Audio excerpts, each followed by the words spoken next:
Alright, welcome back for anybody that's a subscriber or finding this video for the first time. Thanks for watching, and before I say anything else, this video is not sponsored by Squarespace. It is not sponsored by Squarespace. I use SmugMug, by the way. Anyway, the Nikon Z7, I have the FTZ adapter on it here with the Nikon 28-300, and a lot of people, may gasp and say, "Oh my God, using a super zoom on a full frame 45 megapixel, 45.7 megapixel camera, it's just crazy," because you'd want to have the really best lenses you can get on it for the resolution. If you can't resolve all that resolution you have with that large sensor. But I'm telling you, the 28-300, it gets a lot of praise if you look around and find some of the other reviews about this lens. But I've been very happy with it. Had it before in a Nikon D600, and I was really impressed with the just the look and feel of the images, the sharpness, and just the overall optical quality of the lens. And of course, when you have it on a Z7 like this with the adapter on it, the FTZ adapter, it's going to get basically as big as a DSLR. And when you extend the lens, then you're talking even bigger, because it is, what they call a super zoom, if you want to refer to it as that. But it is a good vacation lens. That's what I use it for. A lot of travel, just out and about on vacation. I don't like to change lenses a lot. I do have the 24-70, which I'll get right now, the Z mount 24-70. So that would be like right in there, so you can see how much bigger it sticks out. Yeah, so the lens being on there, so that's about the difference. So the 24-70, by the way, the new Z mount lens is a really nice lens. It's really sharp. You do have to extend it to get to the shooting mode for 24mm before you even start out to 70. When you're extended, it's about the same size as the 28-300 with the FTZ adapter on it. Of course, the FTZ or the 28-300 is going to get a lot longer. Anyway, just wanted to briefly go over this again with the size here, the Everyday Sling from Peak Design. So once you put the FTZ adapter on there in a big lens like that, you pretty much just only fit that in there. That's all you're going to get in the 5 liter. So you'd probably want to go with the 10 liter. Now the Think Tank Mirrorless Mover 30i, I'm not sure what the volume of this is, what the actual size is. Those orange pads in the bottom of this, by the way, are just something extra I added to make it a little more cushioned. But if you put that in there, again, this is a Think Tank Mirrorless Mover 30i. You've just got a little bit of space on the side. If you had a really tiny lens, you could fit it in there, but there's no way I can fit my 24-70 f4 Z mount lens in there. It's just not going to fit. I mean, you could stick it on top here if you had some other padding to put in there, so you don't damage your other lens and camera with it sitting on top of it. But just wanted to show the size of that again, and with the FTZ adapter and the 28-300 on it.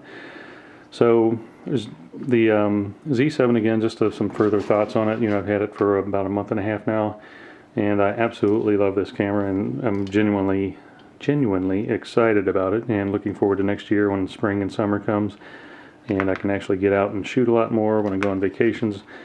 Because if you didn't realize it by now, I don't normally go on any dedicated photography trips. All my pictures on my website, which is in the link below, come from my trips for vacation, just normal family vacations. It's not something dedicated to photography. It's just whatever time of day. If I can pick the time of day, I try to get there when I want to, if I can. But if it doesn't fit in with the schedule of everything else we have going on that day, I can't be waiting around somewhere at sunrise, sunset, forever.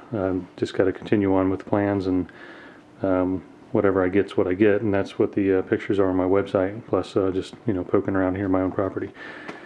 But yeah, the Z7, I mean, I'm just really happy with it. And I know there's some people that have compared the autofocus between this and something like the A7R3, A7 III, D850, and it does lag behind in the continuous AF, and what else? The low light AF. It's -1 EV for low light focusing compared to like the D850, which is -4 EV. So, you know, it does focus pretty well in dim light. It just depends on where your subject is. If your subject is kind of lit, you know, at all, or in super dim light. But generally, what I shoot, I don't normally have a lot of trouble with it. And that's what the thing that a lot of people don't seem to understand on the internet. Not everybody buys a camera and needs it to be absolutely everything to everyone. You know, if you're buying it for landscapes and general photography like I do, you don't need continuous AF, and you don't need burst of photos. You know, so I'm almost never ever in continuous AF and you know, shooting in the burst mode. I'm just, you know, single picture and so on. So that's pretty much it, but I just wanted to show mostly the 20-300 on there with the FTZ adapter, because it's probably a combination you don't often see, and you might be, oh yeah, I know why. Well, no, because just people don't realize how good this lens is, and you know, it's very versatile.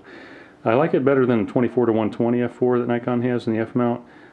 Just because it's more versatile, and I don't think, you know, I've had the 24-120 before, and it is better, you know, technically better, but honestly I don't see a, you know, much of a difference at all between these images from the 20-300 and the 24-120, so it's really not much of a, you know, benefit for me to have a 24-120 versus a 20-300. I'd rather have the extra reach of the 20-300 and be much more convenient for shooting on vacation and so on.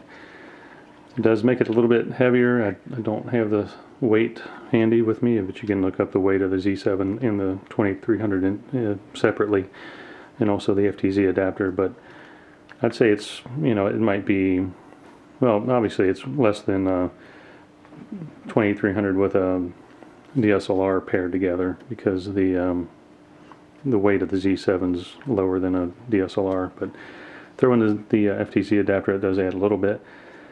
But for me, it'd be a good combination. So again, just showing the two bags there I had, and the difference between the Z7 and the with the 20-300 versus the 24-70 f4 lens, which is here. And that's it. I mean, I don't really have a whole lot to say more about the Z7. Not really what other videos I can make about it. You know, just really been happy with it now. If Nikon comes out with some really big firmware updates to improve some of the things that people have been complaining about, like the autofocus.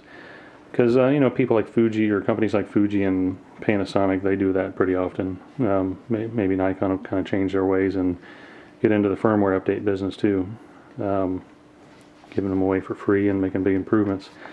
I really think they should. I think that'd be really good for them, and it'll make people feel a lot more comfortable with being, you know, buying into the system. Because for me, you know, and what I believe it is a really great camera, and it's only going to get better with the next generations, as good as it is now. Just imagine what it's going to be in 3, 4, 5 years when, you know, the next couple generations come out, and I'm sure there's going to be a professional version come along too. So, all right, well, thanks for watching.